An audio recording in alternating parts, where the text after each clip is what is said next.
Fala, meus aprendedores, beleza? Professor Tubarão aqui. Vamos dar início à nossa correção da prova da IFTO de 2023/2, prova de matemática, beleza? Então vamos ao vídeo. Questão de número 16. Na matemática, os conjuntos numéricos são representados por vários modos, e um dos mais importantes é a representação por intervalos. Julgue as proposições a seguir com base nos intervalos A e B e nas operações entre os conjuntos. Tá? Então você tem o conjunto A, que é o tal aqui, ó. X pertence aos reais, tal que 2 fechado, né, menor ou igual a x, menor que 7. E o B, x pertence aos reais, tal que 1 é menor ou igual a x, menor que 5. Outra linguagem que a gente podia fazer seria esse aqui, né, ó. Conjunto A, ele é fechado em 2 e aberto em 7. E o conjunto B, ele é fechado em 1 e aberto em 5, tá? Então, essa é a nossa nomenclatura, tá? Feito aqui o desenho, ó, o que a gente tem? Então, três formas de representar, né? O conjunto A pode representar desse jeito aqui e na reta numérica. Como é que seria na reta numérica? Fechado em 2, aberto em 7 e todos os números entre eles, que são, né, que tá dentro dos números reais, então são infinitos aí, né? Conjunto B, ó, fechado em 1, aberto em 5 e todos esses números que estão entre eles. Tá, o primeiro item a ser julgado é A menos B. O A menos B é o seguinte, a gente pega o conjunto A, desse conjunto A a gente tira todos os elementos de B, e o que sobra em A é a nossa resposta, tá? Então é o seguinte, ó, você tem aqui A menos B. Quem é esse cara aqui, ó? A menos B. O A menos B, a gente vai pegar de novo, ó. A gente pega o conjunto A e desse conjunto A a gente vai tirar todos os elementos de B. E o que sobra em A é a nossa resposta. Então vamos lá. Se você reparar, ó, existe intersecção a partir daqui do conjunto A e B, né? Então a gente não vai considerar isso. Vai considerar o quê? Tirar todos de B que estão lá em A. Então o que vai sobrar pra gente, ó? Colocando a linha aqui, ó, para ficar melhor para entender, ó. Aqui é o 1, né, ó. Aqui é o 2, aqui é o 5 e para cá é o 7. Percebe que do número 2, olha o conjunto A, do número 2 até antes do 5 vão ser tirados. Por quê? Porque tem em B. Então todo mundo que está aqui em A, ó, de 2 até antes do 5 vai ser retirado. Por quê? Porque está aqui em B.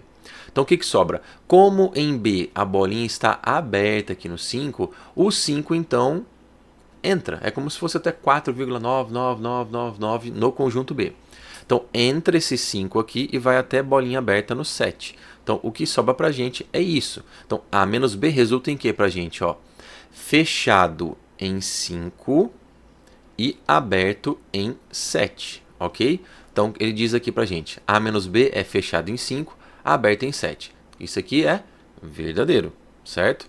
Segundo item, aí vamos ver se a gente consegue eliminar alguma coisa aqui, né? Ó, aqui alternativas que apresentam a validade das proposições corretas. 3. Aqui deve ser falar somente 3, né? Então, se for somente 3, isso aqui já pode eliminar. Aqui não está falando que a 1 é correta, também a gente pode eliminar, né? Que é essa aqui, ó. Porque a gente sabe que a 1 está correta, ó. Esses 3 itens, ela está correta. Agora eu vou analisar o item B, que B menos A é 1 fechado, 2 fechado também. Vamos ver, ó. Eu poderia usar a reta de cima como exemplo, mas eu prefiro fazer aqui cada um no seu, ó, para não ficar tão bagunçado. Tá, ó. Também a mesma coisa, a gente sabe que aqui é o número 1, aqui é o número 2, aqui é o número 5 e aqui é o 7. O que a gente vai analisar? A mesma coisa, só que o inverso. A gente vai pegar o conjunto B e desse conjunto B vamos tirar todo mundo que tem A.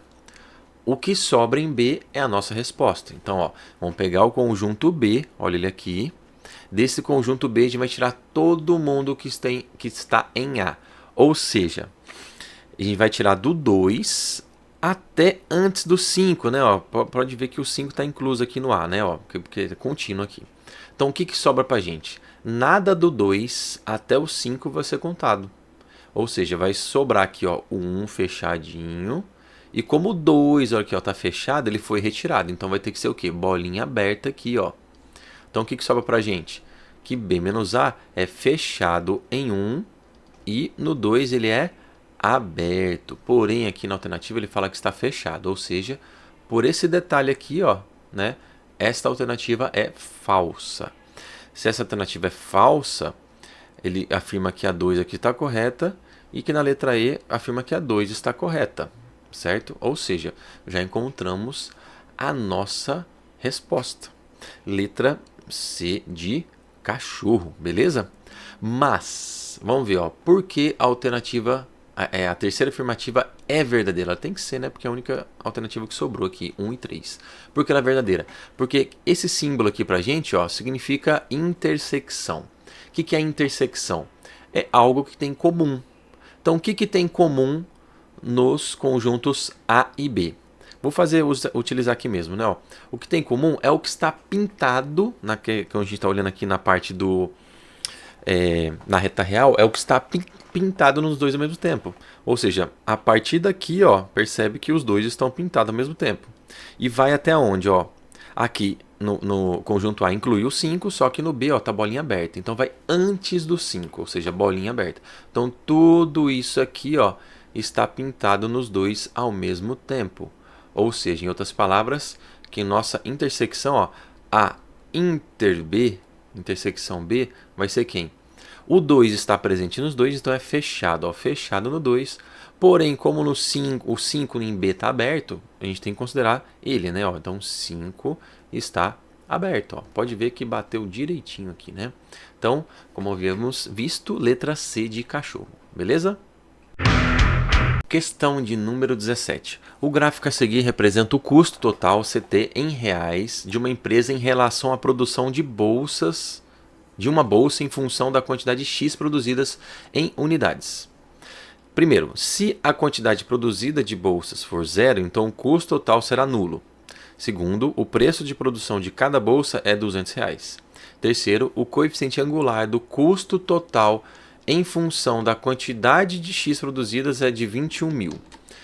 A alternativa que apresenta a validação ou validações das proposições corretas é. Então a gente vai ter que fazer a análise desse cara aqui, né, desse gráfico. Como a gente fazia essa análise? Seguinte, ó. Vamos lá, item por item. Ele diz aqui no primeiro, se a quantidade produzida de bolsa for zero, então o custo total será nulo. Você observa que esse cara aqui, né, ó, é X, o nosso eixo X é o próprio X, e o nosso eixo Y é o custo total, então, ou seja, é o nosso dinheiro aí, ó, né, os reais no caso, né, escrevi contrário, mas reais aqui. E essa função aqui, ó, como é uma reta, ela representa uma função linear, função do primeiro grau. E tem algumas coisas que a gente precisa saber de função do primeiro grau.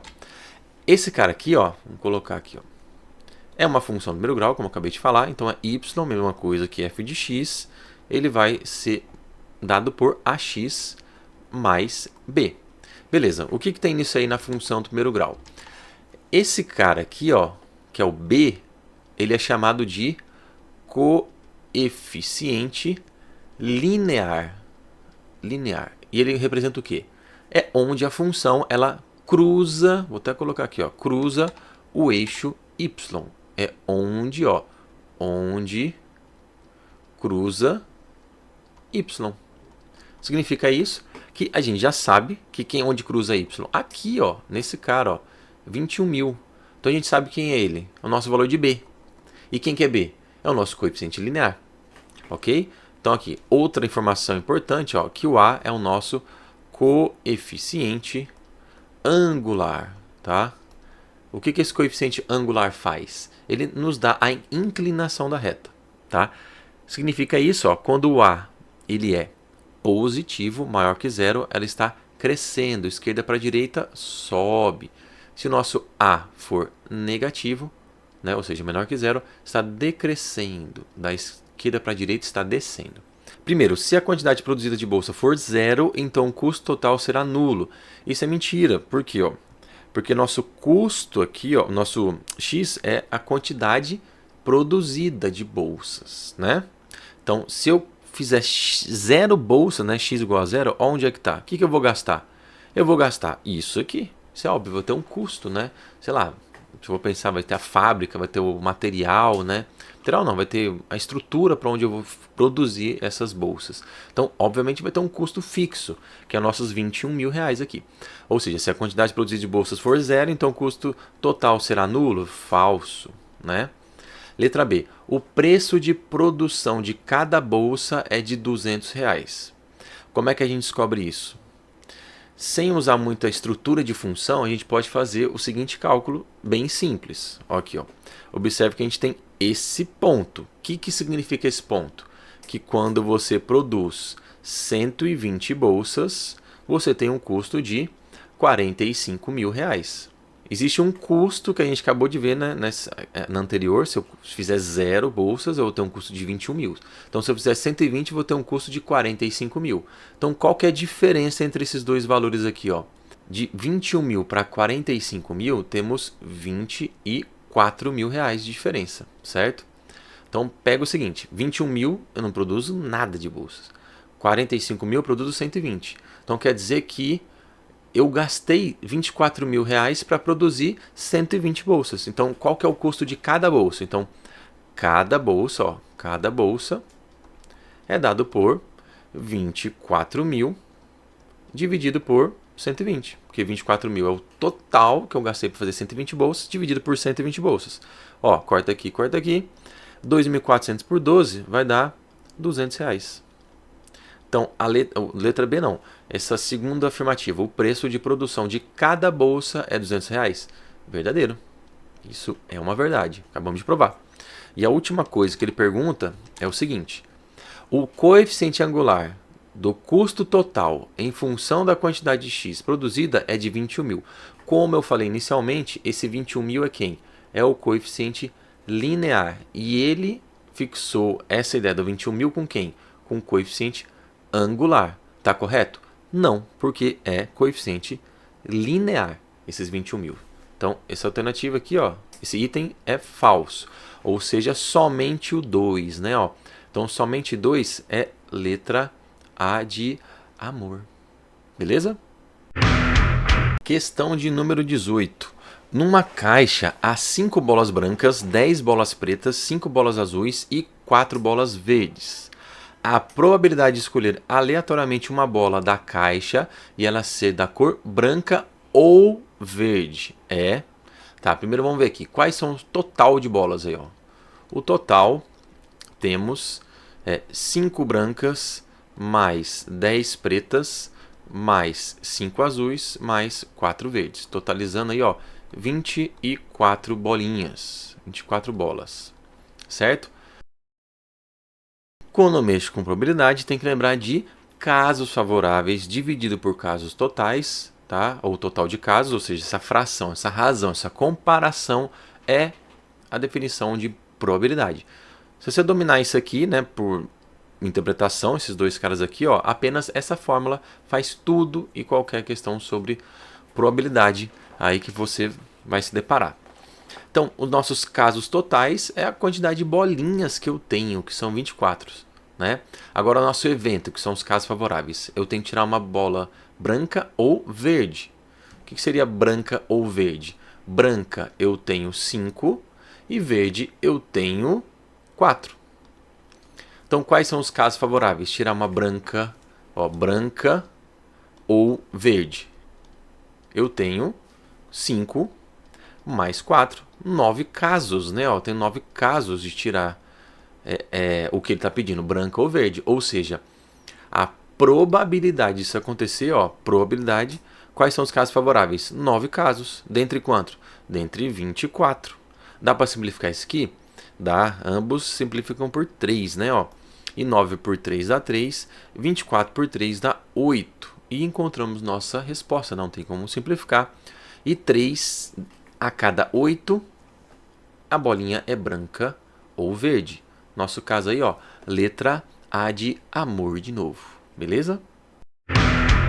Questão 19. Jair encomendou para um torneiro a produção de uma esfera maciça cujo material utilizado como matéria-prima tem um custo de R$300 por 1.000 centímetros cúbicos.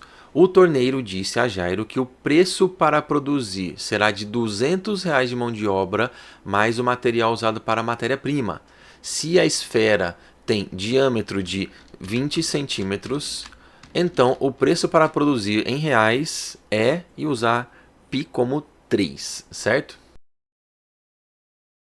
Dada a nossa esfera aqui, ó, com 10 centímetros de raio, por quê? Porque se o diâmetro é 20, o raio é metade, né? Raio vai ser 10 centímetros, certo? O material para gastar, se ele é uma esfera maciça, vai ser o volume. E o volume de esfera é dado por 4/3 de πr ao cubo, certo? Ó, e fica mais fácil ainda, porque como ele fala que π é 3, ó, e aqui na fórmula tem um π aqui multiplicando e um 3 aqui da fórmula do volume dividindo, ó, eu posso até cancelar isso aqui, né, ó, antes de começar qualquer conta aí, né, ó. Eu já tenho que o volume vai ser 4r cubo aqui, né? Então o que eu vou descobrir? Vamos descobrir o volume disso aqui. O volume, né, de material que vai ser gasto vai ser 4 vezes o raio ao cubo. E 10 ao cubo é 1000, né? 10 ao cubo é 1000. Então eu tenho 4.000, o que? A unidade é centímetros, então centímetros cúbicos de material. Como? Agora tem que prestar atenção nisso aqui. E é bem simples, ó. Você gasta R$300 por 1.000 centímetros cúbicos. Se eu tenho 4.000 centímetros cúbicos, quanto você vai gastar? Você vai gastar 4 vezes esse valor de R$300. Porém, ó, existe um custo aqui, ó, para produção, que é R$200 de mão de obra. Então, mais R$200 aqui, ó. Então, o valor vai ser gasto, 4 vezes 300 dá 1.200, mais R$200, vai ter um gasto aí, ó, de R$1.400 para produzir essa esfera maciça. Nosso caso aí, ó, letra B de bom demais. Percebe-se, né, que precisa, que não foi dado, ó. O X da questão aqui, ó, é lembrar do volume da esfera. Beleza? Questão de número 20. As retas R e S são perpendiculares entre si, ou seja, elas se tocam e ainda faz um ângulo de 90 graus.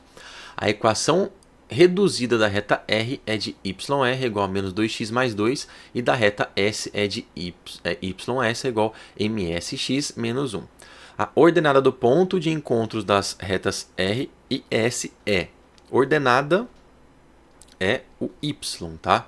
Então, o valor de Y do ponto de encontro dessas duas retas. Então, visualmente temos o seguinte, ó, a reta R, que eu representei por amarelo aqui, né? Y igual a menos 2x mais 2. E a reta S, que é essa reta laranja aqui, que forma um ângulo de 90 graus, tá? Porque elas são perpendiculares entre si. Essa aqui, y igual a mx menos 1. E esse m aqui, ó, é o coeficiente, ó, coeficiente angular dessa reta, tá?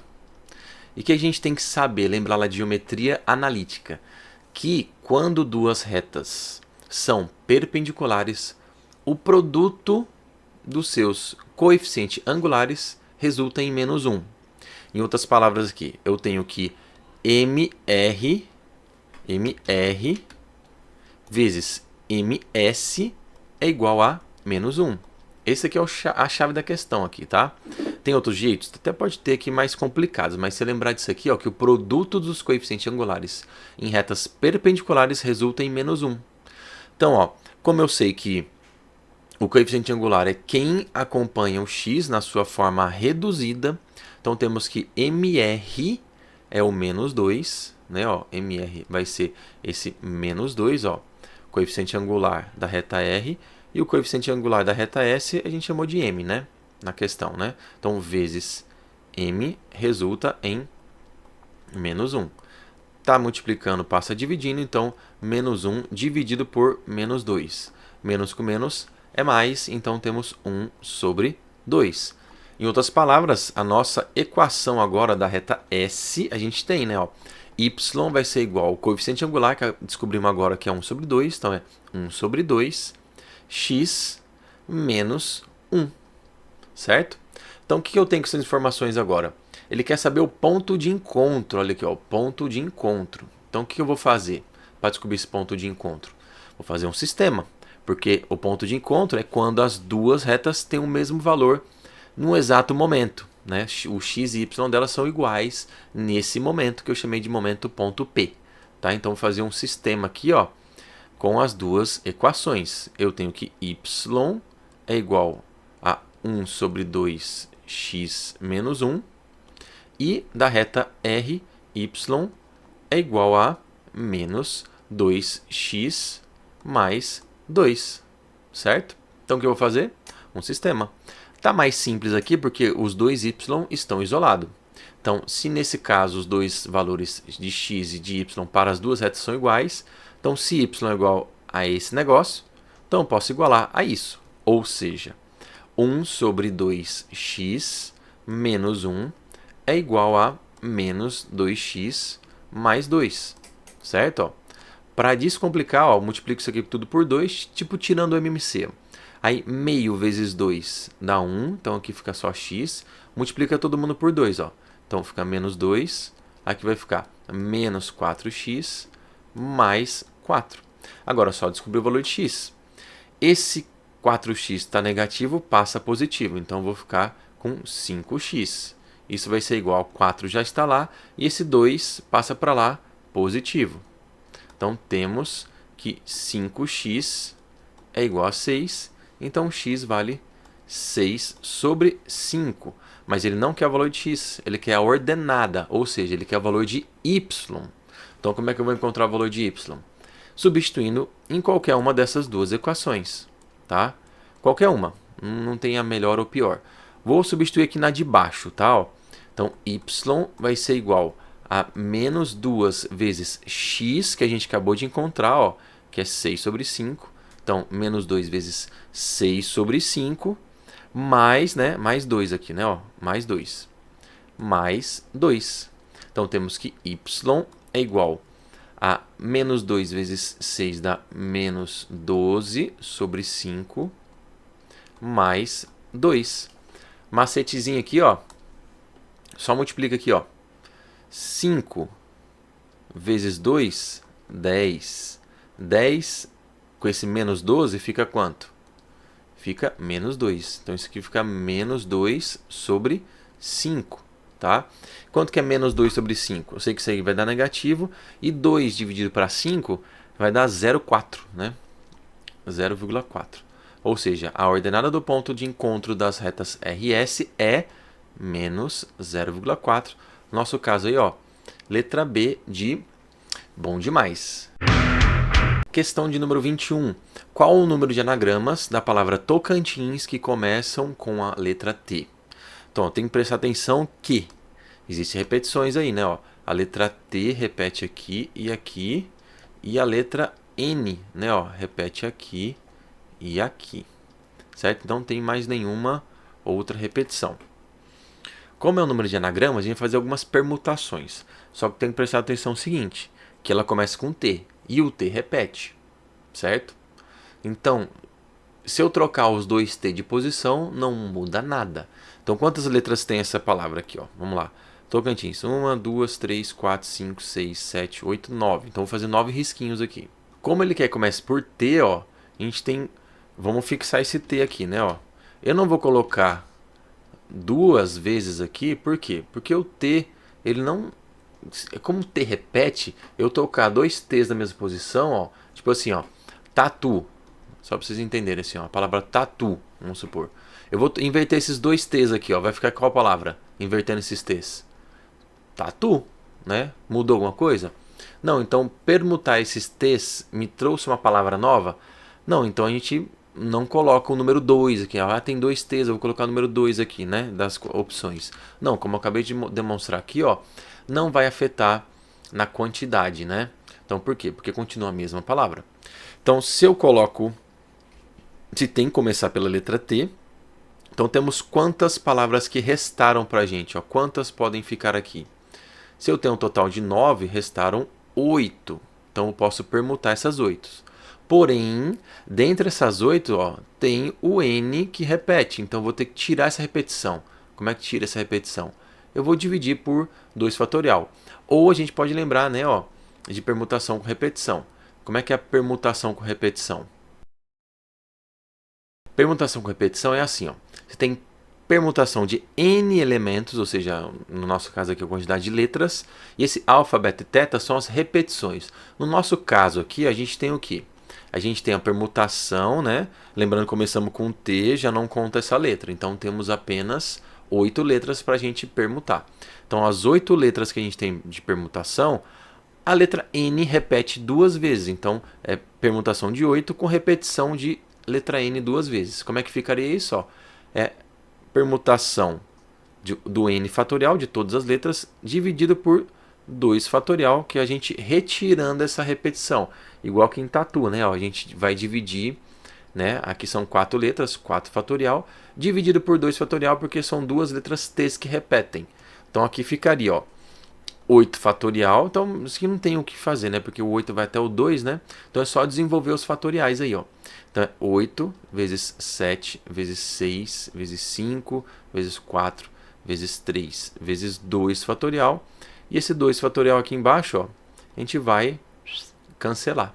Então o que sobra pra gente? 8 vezes 7 vezes 6 vezes 5 vezes 4 vezes 3 resulta em 20.160 anagramas que a gente consegue fazer com a palavra Tocantins, sendo que inicia pela letra T. Nosso caso aí, ó, letra C de cachorro. Questão 22. No lançamento de 2 dados, qual a probabilidade de se obter nas faces voltadas para cima a soma dos pontos iguais a 7?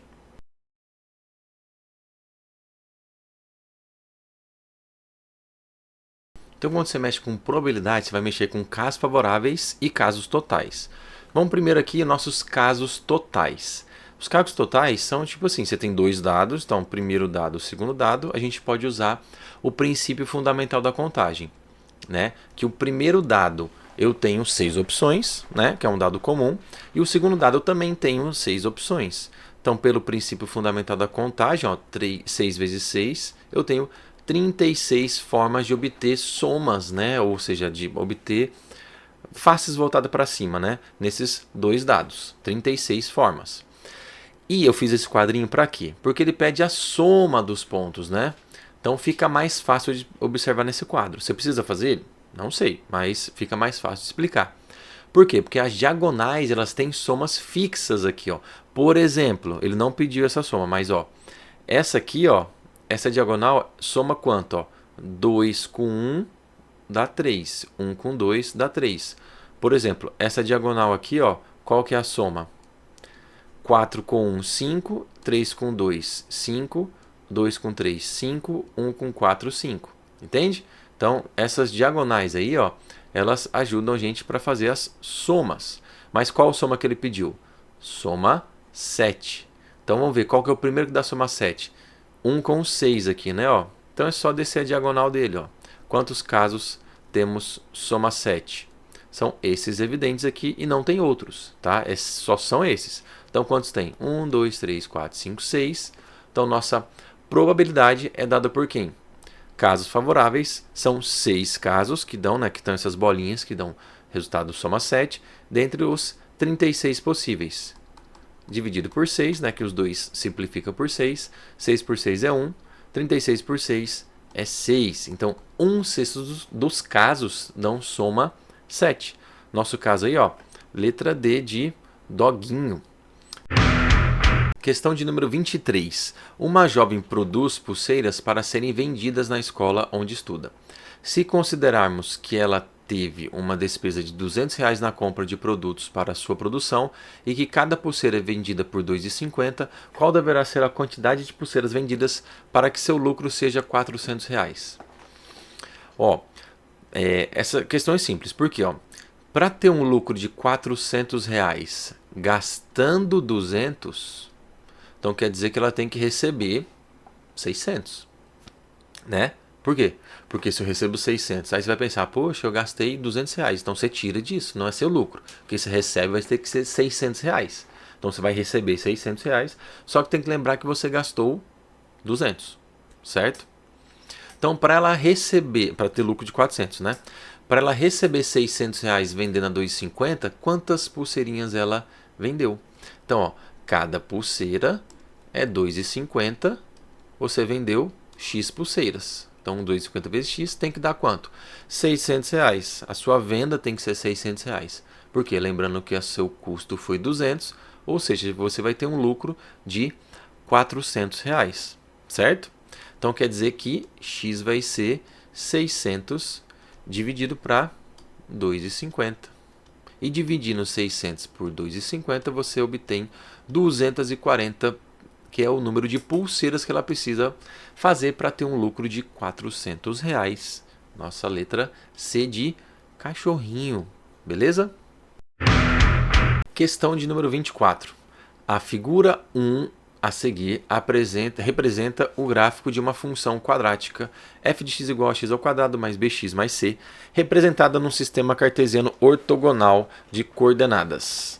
Com base nessa figura, podemos afirmar que...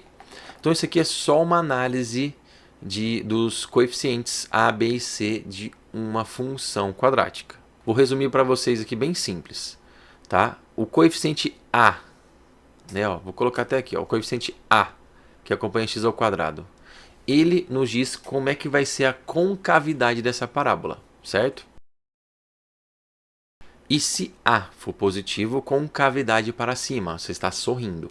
A menor que zero, concavidade para baixo, você está triste. Então, o coeficiente A, ele deve ser, pelo desenho, ele tem que ser positivo. Então, já podemos eliminar aqui a letra A, que ele fala que é negativo, está errado. A letra B fala que é negativo, está errado. E C, D e E, A é positivo, ok. Vamos analisar agora o valor de B. Como é que eu analiso o valor de B? Cruza o eixo Y crescendo, o B é positivo. Cruza o eixo Y decrescendo, ele é negativo. Então vamos ver aqui, ó.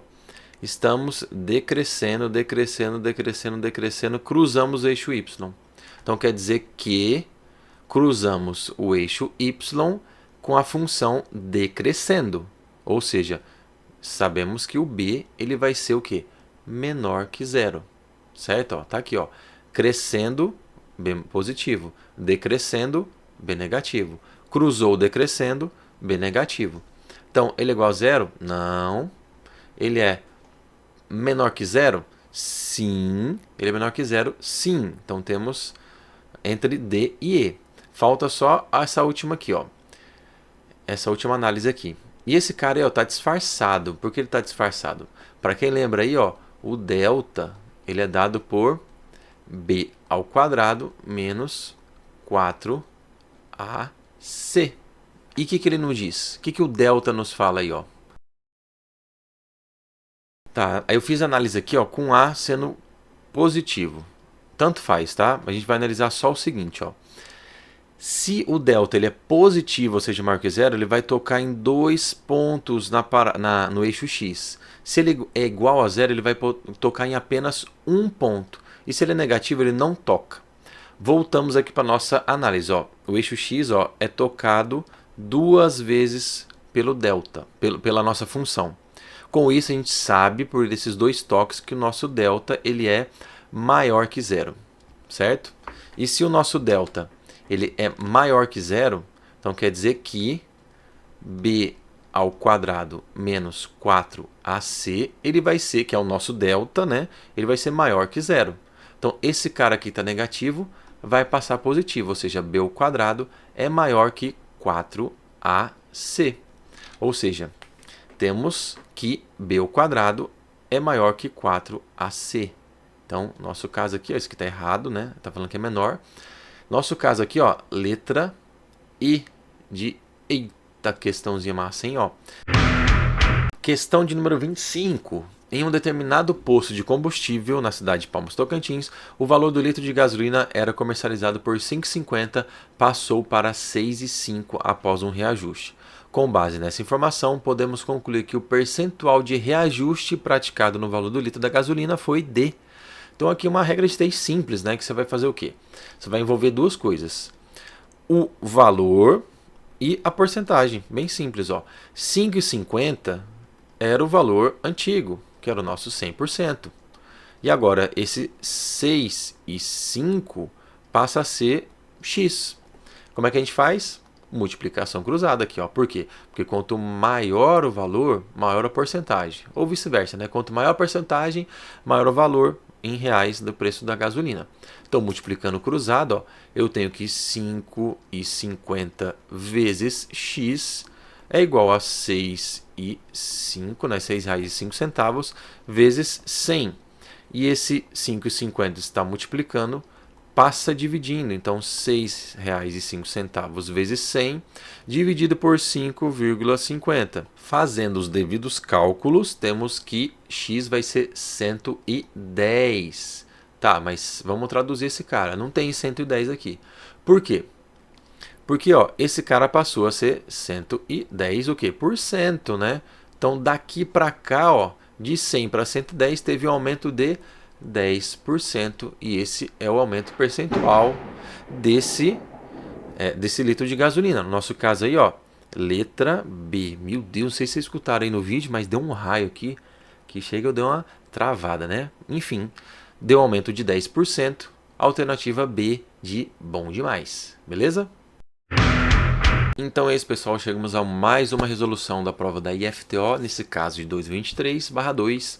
Espero que você tenha curtido, tá? E com isso, curta aí o vídeo, compartilhe para os amigos, quem fez IFTO ou deseja fazer, tá? Ajude o canal. Siga, compartilhe, comente, tá? Caso você não entendeu alguma coisa que eu falei aqui, pode colocar nos comentários que eu vou estar esclarecendo para vocês essa dúvida, beleza? Até a próxima.